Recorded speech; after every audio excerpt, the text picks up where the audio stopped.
Et salut à toutes et à tous les codeurs, c'est Mathieu et on se retrouve du coup sur cette page Itch.io en fait pour discuter un petit peu de mon retour sur la Game Jam 10 sur le thème de Halloween. Et à savoir qu'en fait c'est la première Game Jam que je réalise de ma vie et c'est également le premier projet entre guillemets sérieux et en solitaire que je réalise. Alors d'ailleurs à ce titre je tiens vivement à remercier Astegor ainsi que Kraken007 et Mathurin31 du coup qui m'ont énormément aidé pour me débloquer de certains passages dans ce petit projet là. Les gars, vous êtes géniaux. Pourquoi est-ce que je fais une vidéo sur mon projet de jeu? En fait les choses sont assez simples. Si je fais cette vidéo, c'est tout simplement parce qu'en fait, je souhaiterais en fait communiquer 2-3 petites choses en plus pour ceux qui voudraient se lancer dans une game jam, mais qui ne l'ont pas encore fait, de peur de ne pas savoir assez de choses ou de ne pas, ou tout simplement d'avoir peur de se viander ou de galérer trop ou de bloquer. Alors là, ce que je vais essayer de vous livrer, c'est juste moi ce que j'ai pu expérimenter et ce que j'ai pu constater. Ce qu'il faut savoir, c'est que j'ai dû voir cette game jam à peu près 4 ou 5 jours après qu'elle ait été lancée. Et j'avais pas touché au code depuis à peu près 1 mois et demi. Mais j'avais tenté de faire l'atelier platformer un peu trop tôt. Et au final, je m'étais un peu viandé parce que cet atelier est un petit peu velu en fait dans son approche, dans son appréhension.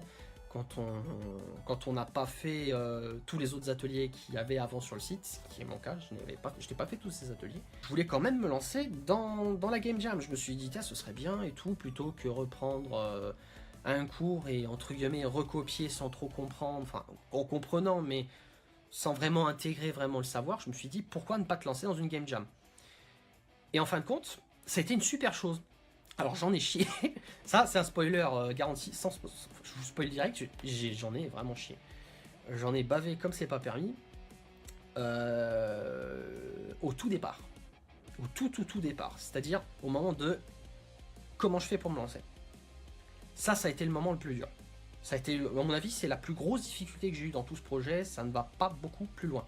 Donc du coup, pour se lancer sur cette Game Jam, plutôt que essayer de reproduire un atelier déjà présent sur le site, je me suis dit que j'allais essayer de déjà m'imaginer un concept moi-même, quitte à ce que ce soit quelque chose qui bon, n'est pas forcément grand intérêt, mais au moins que je l'imagine intégralement, enfin que je le réadapte intégralement à ma sauce. Du coup, ce qui s'est passé, c'est que j'avais imaginé un vieux mode d'attaque, je crois que c'était sur un vieux jeu Max Payne sur PS2 en fait. On avait un mode mini-jeu où on était sur une arène, une map en fait, et il y avait tout un tas de mobs en fait qui apparaissaient et qui cherchaient à attaquer, et plus on en butait et plus il en arrivait en masse, on était obligé de perdre.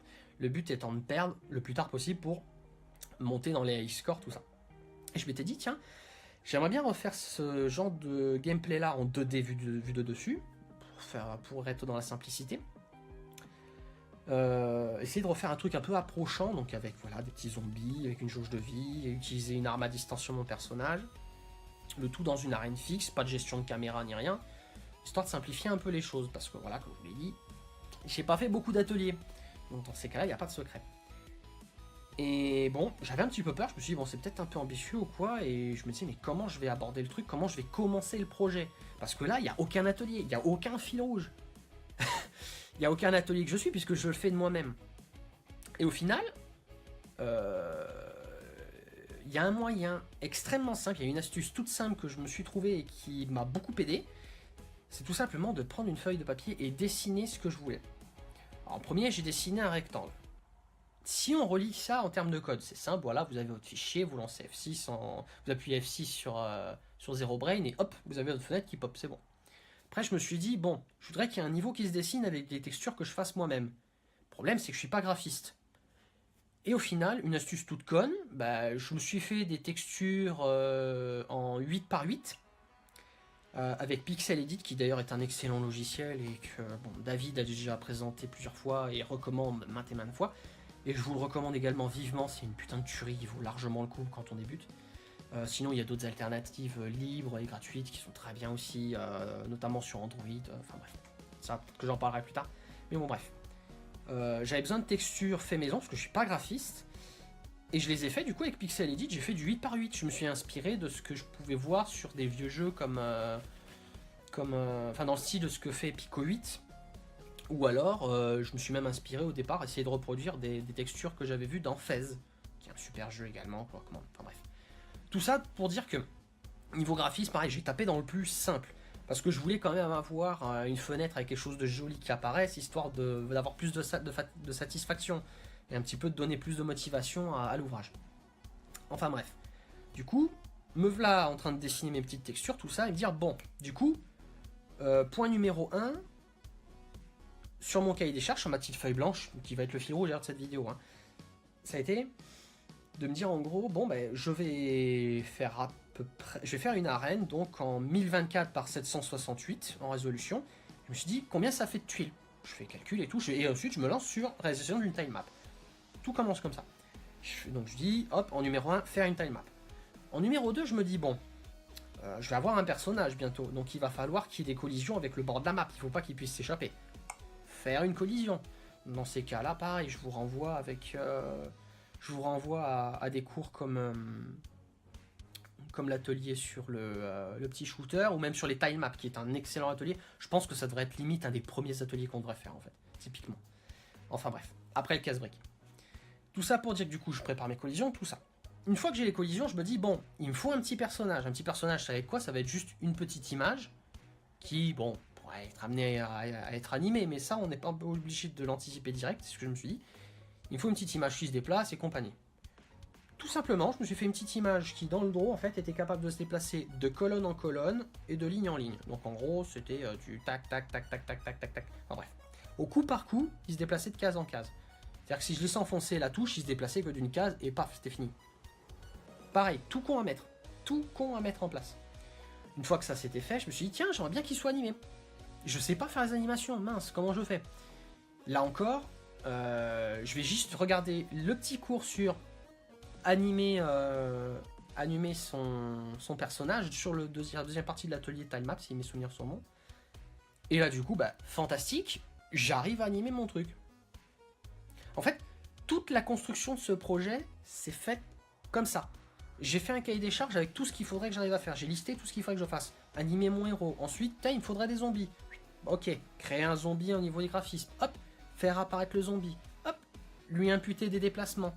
Et une fois que les déplacements étaient faits, tiens, j'ai envie qu'il soit animé. Hop, l'animer. Que des petites choses comme ça.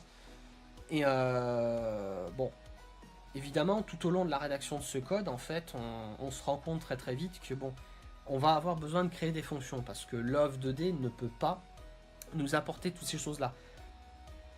Et là, au niveau de la création des fonctions, l'atelier qui personnellement m'a beaucoup apporté pour pouvoir comprendre comment j'allais pouvoir créer des tirs avec mon petit personnage, qui d'ailleurs s'est rajouté sur le cahier des charges à ce moment-là, il allait falloir que je suive une partie de l'atelier shooter.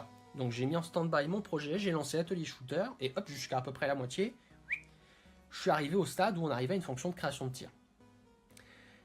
Et au final, ouais, on arrive petit à petit, à faire mon bonhomme de chemin, tout ça. Déjà, je pense que cette façon de fonctionner n'est peut-être pas la meilleure façon de fonctionner, je sais bien. Chacun a sa méthode pour produire du contenu, avancer, progresser. Mais pour ceux qui, je pense, se reconnaissent plus dans dans un apprentissage basé sur la pratique, et non un apprentissage basé sur je bûche, et un jour, je devrais pouvoir progresser. Pour ceux qui se reconnaissent plus dans la pratique, un petit peu comme on ferait dans une formation professionnelle, genre, je sais pas, dans la vraie vie, avec le Greta, des choses comme ça, je pense que cette méthode peut être pas mal, parce qu'en fin de compte, oui, c'est une pédagogie axée sur la résolution de problèmes. Et au final, moi, ça m'a beaucoup aidé à me lancer.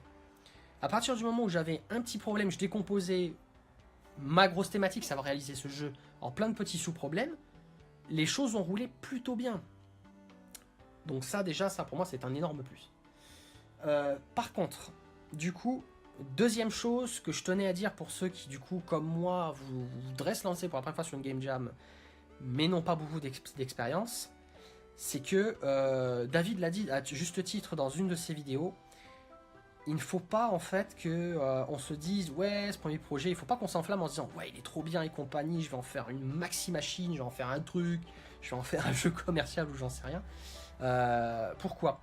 Non pas parce que voilà ça va être trop dur ou quoi, c'est pas tant ça la question, pour moi, c'est surtout qu'en fait on n'a pas assez de connaissances pour arriver à faire un énorme projet. Typiquement le projet que je vous ai livré là n'est pas complet. Je n'ai pas réussi à coder un déplacement différent pour mon personnage, mon héros, parce qu'en cours de route, j'ai voulu changer ses méthodes de déplacement et je me suis heurté à des bugs tellement énormes que voilà, ça ne peut pas. Et si, deuxième point, et le plus important, si je me suis heurté à tous ces bugs énormes, comme je l'ai dit d'ailleurs dans ma page de présentation, c'est que mon code est un putain de bordel, c'est un capharnaüm. Il y en a partout. Dites-vous bien que le fichier le plus propre, c'est le main Lua, et le fichier hero.lua, il y a tout dedans, quasiment. Il y a la gestion du héros, quels que soient les aspects, hein, le tir, les PV, les collisions, tout ça. Pareil pour les monstres, il y a même la fonction de création des monstres qui est là-dedans. L'update du hero.lua, pareil, il est dégueulasse. Il est rempli à ras la gueule de plein de choses, il est tellement bourré de tout un tas de fonctions que si j'ai besoin de chercher un petit truc qui peut faire coincer plus loin une ligne de code, je suis obligé de me heurter à plusieurs centaines de lignes de code à lire. Il y a à peu près 400 à 500 lignes de code sur ce projet-là. Donc, le code est absolument immonde. Mais je pense que c'était nécessaire que je me heurte à cette expérience-là, et je pense que c'est ce que David a voulu transmettre dans la fameuse vidéo dont je vous ai parlé, c'est qu'il est nécessaire qu'on se heurte tous à cette chose-là. Et vous les premiers, quand vous vous lancerez dans votre première game jam, c'est qu'on ne peut pas avoir un premier projet qui soit bien organisé.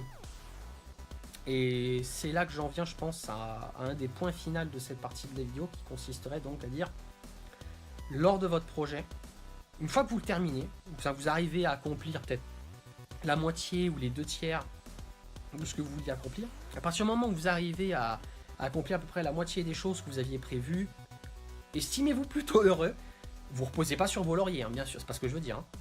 Mais essayez au maximum de vous dire, bon, là, tout ça, ça fonctionne, c'est super. Mon code commence à devenir déjà très anarchique, et certaines choses que je voudrais faire pour plus tard, peut-être ne pourront pas fonctionner. Essayez, vous verrez, si jamais vous arrivez à faire marcher, c'est super, gardez-les intégrés, vous avez un projet encore mieux que prévu. Mais si jamais vous voyez que ça bug à mort, dites-vous que vous avez besoin d'arriver à organiser nettement mieux votre code. Que ce soit en découpant plusieurs fichiers, ce que je ne maîtrise pas encore et comprends pas encore parfaitement. D'ailleurs, c'est quelque chose qu'il va falloir que je travaille pour mes petits projets personnels en plus.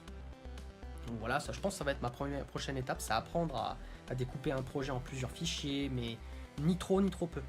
Il ne faut pas découper en 14 milliards de fichiers, tout comme il ne faut pas, je pense, laisser en un seul dans le main, parce que sinon après on ne s'y retrouve plus, ça devient beaucoup trop touffu.